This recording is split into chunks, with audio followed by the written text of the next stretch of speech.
లేయా రాహేలు ఇద్దరు యాకోబు భార్యలు. లేయాకు పిల్లలు అవుతా ఉన్నారు కానీ రాహేలుకు మాత్రం పిల్లలు కావడం లేదు.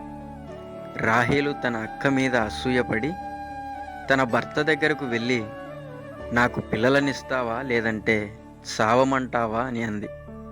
అందుకు యాకోబుకు కోపం వచ్చి, పిచ్చిదానిలా మాట్లాడకు, నీకు పిల్లలనివ్వకపోయినా దేవుని స్థానంలో నేనున్నానా అని అంటాడు.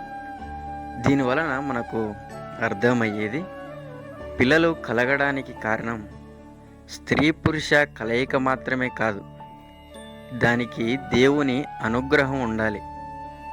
మన చేతిలో ఉన్న పిల్లలు మనం అనుకుంటే వచ్చిన వారు కాదు, కానీ దేవుని చిత్త ప్రకారము మనకు అనుగ్రహించబడిన వారు. అందుకే బైబిల్ చెబుతుంది, గర్భఫలం దేవుడిచ్చే బహుమానము అని. మరి దేవుడిచ్చిన బహుమానాలను ఆయనకిష్టమైన మార్గంలో పెంచేవారముగా మనం ఉండాలి.